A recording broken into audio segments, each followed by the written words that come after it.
Hello friends, welcome to online study bytes. मैं हूं प्रतीक्षा। और जो लोग रेगुलर मेरे वीडियोस को देखते हैं, इन चैप्टर्स को पढ़ रहे हैं, इंपॉर्टेंट पॉइंट्स देख रहे हैं, अपने नोट्स बना रहे हैं और प्यारे प्यारे कमेंट करते हैं, तो उन सभी को पहले तो थैंक यू। क्योंकि आप लोगों के सपोर्ट की वजह से ही, आप लोगों के कमेंट की वजह से ही मैं मोटिवेट होती हूँ और आप लोगों के लिए वीडियो अपलोड करती हूँ। थोड़ा लेट हो जाता है पर वीडियो अपलोड ज़रूर करती हूँ।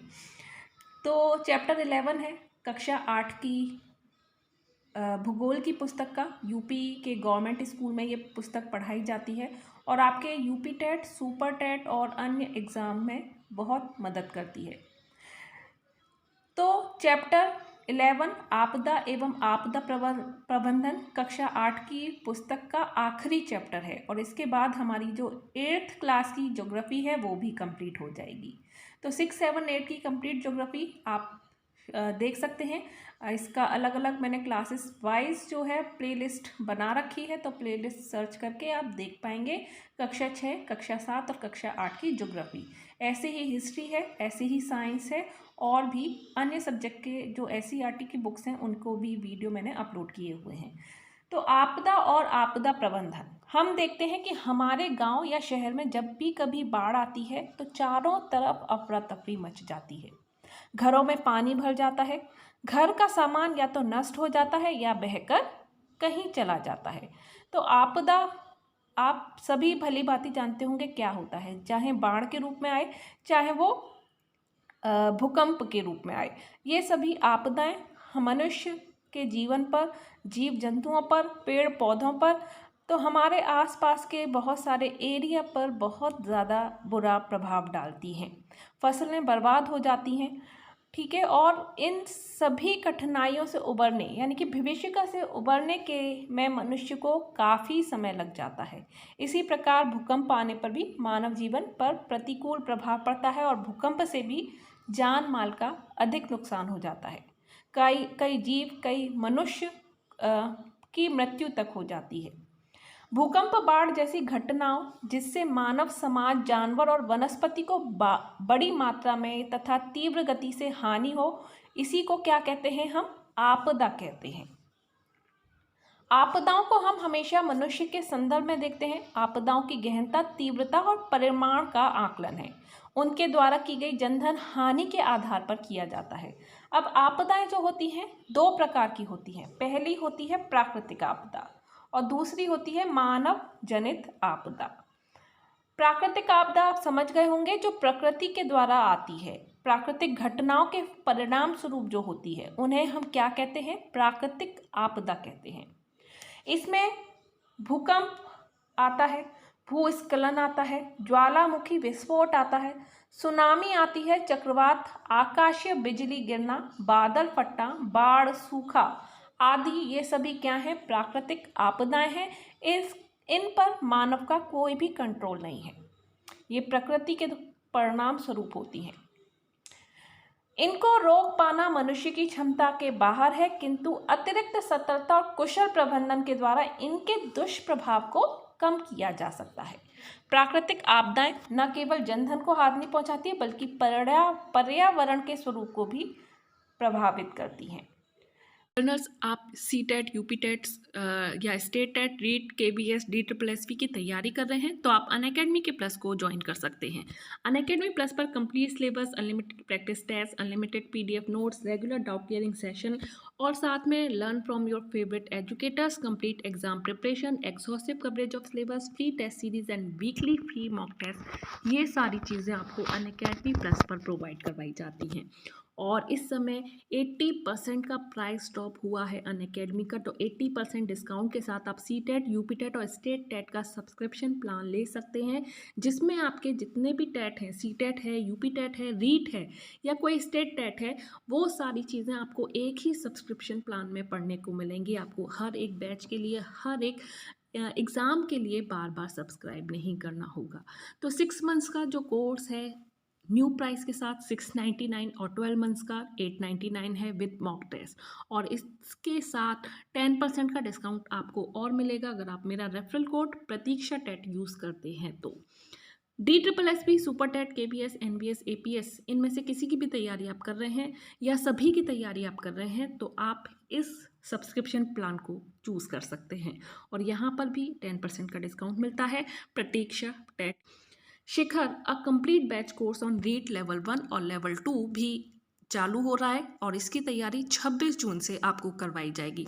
सभी टॉप एजुकेटर्स हैं, आपको हेल्प करेंगे आपके रीट एग्ज़ाम को क्लियर करने में। 80% डिस्काउंट मिल रहा है प्राइस पर और ये सारे कोर्सेज जो चाहे यूपी टेट का हो, सी टेट का हो या रीट का हो, सभी एक ही सब्सक्रिप्शन में एक ही बैच में आपको मिलने वाले हैं। अलग से सभी के लिए 699 या 899 नहीं देने हैं, बस एक बार देना है, ठीक है। और इस पर भी 10% का डिस्काउंट है। क्या यूज़ करना है? प्रतीक्षा टेट। तो use my referral code to unlock free live classes, test, quizzes and get 10% off on plus subscription. और मेरी लाइव क्लासेस को भी आप ज्वाइन कर सकते हैं जो कि बिल्कुल फ्री है, बस अनलॉक कोड यूज़ करना है जो कि है प्रतीक्षा टेट। अभी के लिए इतना ही। डिस्क्रिप्शन में लिंक दिया है, लिंक पर जाके क्लिक करके एनरोल ज़रूर करवाएं। भूकंप क्या है? यह विनाशकारी प्राकृतिक आपदाओं में से एक है। इसमें प्रभावित क्षेत्र की जमीन हिलने लगती है जिससे कमज़ोर इमारतें गिर जाती हैं और इससे शहर के शहर और गांव के गांव मलबे के ढेर में बदल जाते हैं। इनमें दबकर मनुष्य और पशुओं की मृत्यु हो जाती है। घनी आबादी वाले क्षेत्र में भूकंप आने से बड़ी मात्रा में जान व माल का नुकसान होता है। रेलवे, पुल, सड़क आदि को भी नुकसान पहुंचता है और ऐसा ही एक भूकंप 2001 में आया था, अगर आपको याद हो तो।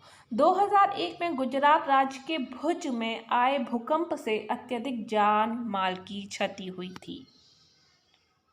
भूकंप का कारण पृथ्वी के आंतरिक भागों में प्राकृतिक कारकों के हलचल उत्पन्न करने से होती है, जिससे अपार ऊर्जा निकलती है और यह ऊर्जा जब धरती से बाहर आने का प्रयास करती है तो धरती हिलने लगती है। पृथ्वी के अंदर जिस स्थान से यह ऊर्जा उत्पन्न होती है वह स्थान भूकंप केंद्र यानी कि हम इंग्लिश में इसको बोलते हैं फोकस कहा जाता है। तो जहाँ से पृथ्वी के अंदर से जिस स्थान से यह ऊर्जा उत्पन्न हुई, मान लीजिए पृथ्वी के अंदर का ऊर्जा उत्पन्न करने वाला स्थान है, तो इसको हम क्या कहेंगे? भूकंप अधिकेंद्र, वो भूकंप केंद्र कहेंगे। और इसके ठीक ऊपर ये जब धरातल पर पहुंचता है तो इसको हम कहते हैं एपी सेंटर यानी कि भूकंप अधिकेंद्र। एपी सेंटर भूकंप अधिकेंद्र कहते हैं, ठीक है। तो ये दो चीज़ें आप ध्यान रखो, जहाँ से भूकंप स्टार्ट होता है यानी कि उत्पन्न होता है उसे भूकंप केंद्र कहते हैं और ठीक जो सीधी रेखा जाती है भूकंप धरातल पर केंद्र से ठीक ऊपर उसको भूकंप अधिकेंद्र कहते हैं, जिसके आसपास के क्षेत्रों में अधिक हानि होती है। तो भूकंप प्रबंधन से पहले क्या करना चाहिए, उसके दौरान क्या करना चाहिए, ये सारी बातें इस बुक में दे रखी हैं। तो इसको आप अच्छे से जानते हैं तो इस पर हम ज़्यादा फोकस नहीं करेंगे। तो आगे बढ़ते हैं, सुनामी के बारे में जान लेते हैं। सुनामी आपने सुना होगा, सुनामी के बारे में। ये जापानी भाषा का शब्द है सुनामी, और इससे जापान में बहुत ज़्यादा भारी तबाही हुई थी जब सुनामी आई थी। और आप लोगों को पता होगा यह समुद्री तटीय क्षेत्रों में आने वाली प्राकृतिक आपदा है। इसमें सागरीय लहरें विकराल रूप लेकर तटवर्ती क्षेत्रों से टकराती हैं और मानव जीवन, संपत्ति, इमारतों को अपार क्षति पहुंचाती हैं। जैसा कि मैंने बताया, सुनामी जो वर्ड है जापानी भाषा से लिया गया है, इम्पॉर्टेंट है, क्वेश्चन पूछा जा सकता है कि सुनामी किस भाषा का शब्द है, जिसका अर्थ क्या है? पत्तन लहर। सुनामी को भूकंपीय सागरीय लहरें भी कहते हैं। सुनामी का कारण क्या है? समुद्र की तलहटी में भूकंप आने पर जल में तीव्र कंपन उत्पन्न होता है और इस कंपन से विनाशकारी लहरें उत्पन्न होती हैं, जिन्हें क्या कहा गया है? सुनामी कहा गया है। सुनामी अपने उत्पत्ति केंद्र जहां से भूकंप स्टार्ट होता है, उत्पत्ति केंद्र से तेज गति से चारों ओर बढ़ती है। यह लहर जैसे जैसे तटों के पास आती है, इनकी ऊंचाई बढ़ती जाती है और विनाशकारी रूप ले लेती है। तीसरी आपदा है भूस्खलन। यह आपदा सामान्यतः पर्वतीय स्थानों पर आती है। प्राकृतिक या मानवीय कारणों से जब मिट्टी व टूटी फूटी चट्टानें खड़े ढालों के सहारे तेजी से नीचे सरकती हुई गिरती हैं तो इसे भूस्खलन कहते हैं। इससे पर्वत की तलहटी में बसी मानव बस्तियों में जनधन की अपार हानि होती है। पूरे के पूरे गांव मलबे में दब जाते हैं। भूस्खलन से पहाड़ी रास्ते अवरुद्ध हो जाते हैं और वर्षा ऋतु में भूस्खलन की संभावना अधिक रहती है। तो इस तरह से आप देख सकते हैं, ये भूस्खलन आपदा का पिक्चर है कि किस तरह से पहाड़ या कोई भी इस तरह से चीज़ें टूट के नीचे गिरने लग जाती है। भूस्खलन का कारण भौतिक, रासायनिक और मानवीय क्रियाओं के फलस्वरूप चट्टानें टूटती फूटती रहती हैं। चट्टानों का ये मलबा पृथ्वी की गुरुत्वाकर्षण शक्ति के कारण नीचे की ओर सरक कर गिर जाता है। अब चौथा, ज्वालामुखी विस्फोट। जब पृथ्वी के अंदर का गर्म मैग्मा धरातल के कमजोर भाग को तोड़कर बाहर निकलता है तो इसे ज्वालामुखी विस्फोट कहते हैं। इस क्रिया में मैग्मा के साथ जलवाष्प, गैसें और धुआं आदि भी निकलता है। तो क्या क्या निकलता है? जलवाष्प भी निकलता है, गैसें भी निकलती हैं, धुआं भी निकलता है। इस आपदा में निकलने वाले मैग्मा बड़ी दूर तक चारों ओर पृथ्वी की सतह पर लावा के रूप में फैल जाते हैं और अपने संपर्क में आने वाले सभी जीव जंतुओं, मानव बस्तियों को नष्ट कर देते हैं। ज्वालामुखी विस्फोट का कारण भूगर्भिक हलचलों के कारण जब मैग्मा जलवाष्प और शक्तिशाली गैसों के साथ ऊपर की ओर उठता है तो धरातल के कमजोर भाग को तोड़कर बाहर निकलता है। तो यहाँ पर दिखाया हुआ है ये ज्वालामुखी विस्फोट कैसा होता है। चक्रवात क्या होता है? चक्रवात भी आते हैं कम वायुमंडलीय दाब के चारों ओर घुमावदार हवाओं की तेज आंधी को चक्रवात कहते हैं। यह आपदा स्थलीय और समुद्री दोनों स्थानों पर आती है। उत्तरी गोलार्ध में इन हवाओं की चलने की दिशा घड़ी की सुइयों के प्रतिकूल तथा दक्षिणी गोलार्ध में अनुकूल होती हैं।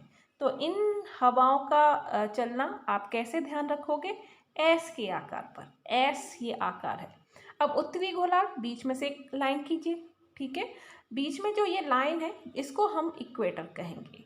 अब इक्वेटर का ऊपर का जो भाग है ये वाला, इसे हम कहते हैं उत्तरी गोलार्ध और नीचे वाला जो भाग है इसे हम कहते हैं दक्षिणी गोलार्ध, ठीक है। अब यहाँ आप देखिए पॉइंट क्या दे रखा है कि उत्तरी गोलार्ध में इन हवाओं की चलने की दिशा घड़ी की सुई की तरह। तो घड़ी की सुई कैसे चलती है? 1 2 3। तो मैंने ये एस बनाया है, तो एस का आकार कहाँ जा रहा है? तो इस तरह से आप ध्यान रख सकते हैं। ये हवा के चलने की जो दिशा है उसकी एक ट्रिक है जो आपको ज़िंदगी भर याद रहेगी। एस को ध्यान रखिए। तो हवाओं के चलने की दिशा घड़ी की सुई की तरफ। तो एस किस तरफ जा रहा है? इस तरफ। तो इस दिशा में होगी, यानी कि ये राइट दिशा है, राइट की तरफ। क्लियर? और दक्षिण में ये किस तरफ है? एस इस तरफ, यानी कि ये जो दिशा होगी ये लेफ्ट होगी। तो आप ध्यान रख सकते हैं कि दिशा की सुइयों के प्रतिकूल होती है और दक्षिणी में अनुकूल होती है, उल्टी होती है। क्लियर? चलिए, ये हवाएं इतनी तेज होती हैं कि अपने संपर्क में आने वाली सभी वस्तुओं और जीवों को उड़ाकर ले जाती हैं। ये हवाएं प्रभावित क्षेत्र में बिजली कड़कने के साथ साथ मूसलाधार बारिश भी करती हैं। तेज आंधी और मूसलाधार बारिश का सम्मिलित प्रभाव प्रभावित क्षेत्र में अपार जनधन की हानि करता है। चक्रवात के क्या कारण होते हैं? समुद्र में सूर्य की गर्मी से हवा गर्म होकर ऊपर उठती है और अपने पीछे कम वायुदाब का क्षेत्र बना देती है। ऊपर उठी गर्म हवा ऊपर की नमी से संघनित होकर बादल का निर्माण करती हैं और रिक्त स्थान को भरने के लिए नम हवाएं तेजी के साथ नीचे जाकर ऊपर उठती हैं। फलस्वरूप ये हवाएं बहुत ही तेज हो जाती हैं और उस क्षेत्र के चारों ओर घूमकर घने बादल बिजली कड़कने के साथ साथ मूसलाधार वर्षा भी करती हैं। आकाशीय बिजली गिरना ये भी प्राकृतिक आपदा है। आकाश में चमकने वाली बिजली जब चालक की तलाश में पृथ्वी पर जाती है तो इसे आकाशीय बिजली गिरना कहते हैं। इस बिजली में सूर्य की बाहरी सतह से अधिक ऊष्मा होती है। इसके गिरने पर संपर्क में आने वाला मनुष्य व जानवर की मृत्यु तक हो सकती है। फसलों व जंगलों में आग लग जाती है। आकाशीय बिजली गिरने का कारण आसमान में विपरीत आवेश वाले बादलों के आपस में टकराने पर होने वाले घर्षण से बिजली उत्पन्न होती है। इस बिजली को आकाश में किसी तरह का चालक नहीं मिलता है। पृथ्वी पर बिजली के चालक की उपलब्धता होने से ये पृथ्वी पर गिरती है। बादल फटना, बादल फटने जैसी घटनाएं पर्वतीय क्षेत्रों में अधिकतर सुनाई पड़ती हैं। सीमित समय और सीमित क्षेत्र में गरज और बिजली कड़कने के साथ मूसलाधार वर्षा होना को बादल फटना कहते हैं। बादल फटने पर उस क्षेत्र विशेष में 1 घंटे में 100 मिलीमीटर या उससे अधिक वर्षा हो जाती है। बादल फटने की घटनाएं अधिकांशतः पर्वतीय क्षेत्रों में होती हैं। ध्यान रखें, बादल फटने पर उस क्षेत्र में आकस्मिक बाढ़, भूस्खलन और तीव्र मृदा अपरदन जैसी समस्याएं उत्पन्न होती हैं और इसके कारण जन धन की भारी हानि होती है। तो इस तरह से बादल फटता है, यानी कि बहुत तेज बारिश होने लगती है, बहुत ज़्यादा 100 मिलीमीटर या उससे अधिक वर्षा हो जाती है। बादल फटने का कारण पर्वतीय अवरोधों के कारण जब कभी अधिक नमी युक्त वायु तेजी से ऊपर उठती है और सघन बादलों का निर्माण करती है तो भारी वर्षा या बादल फटने की घटना होती है। बाढ़, बाढ़ क्या है? जब नदी का पानी उसके किनारों के ऊपर प्रवाहित होकर निकटवर्ती क्षेत्रों में चला जाता है और भारी वर्षा या अन्य किसी कारण से स्थलीय भाग काफी समय तक जलमग्न, जल में डूबा हुआ रहता है तो उसे हम क्या कहते हैं? बाढ़ कहते हैं। और इससे भी जनधन की हानि होती है। अत्यधिक वर्षा, नदियों के घुमावदार मार्ग, जंगलों के कटाव आदि के कारण बाढ़ आती है। सूखा, जब किसी क्षेत्र में अधिक समय तक वर्षा नहीं होती है तो इस आपदा को हम सूखा कहते हैं। ये भी अत्यंत घातक प्राकृतिक आपदा है। इसमें जल और भोजन की कमी हो जाती है। सूखे के कारण, वर्षा में कमी होने के कारण सूखे की स्थिति उत्पन्न होती है। तो अभी तक हमने प्राकृतिक आपदाओं के बारे में पढ़ा, लेकिन प्रकृति ही आपदा का कारण नहीं है, मानव जाति भी है, मनुष्य भी है। तो उन आपदाओं को क्या कहा जाता है जिसका कारण मनुष्य है? तो उनको कहते हैं मानव जनित आपदा। मनुष्य के क्रियाकलापों के परिणाम स्वरूप होने वाली आपदाएं मानव जनित आपदाएं होती हैं।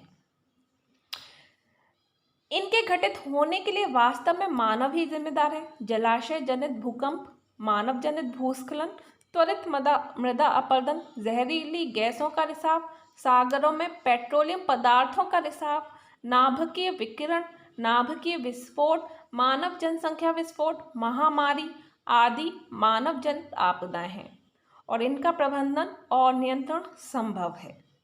भारत में आपदा प्रबंधन, जैसे अपना देश भारत लंबे समय से प्राकृतिक प्रकोपों और आपदाओं का शिकार होता रहा है।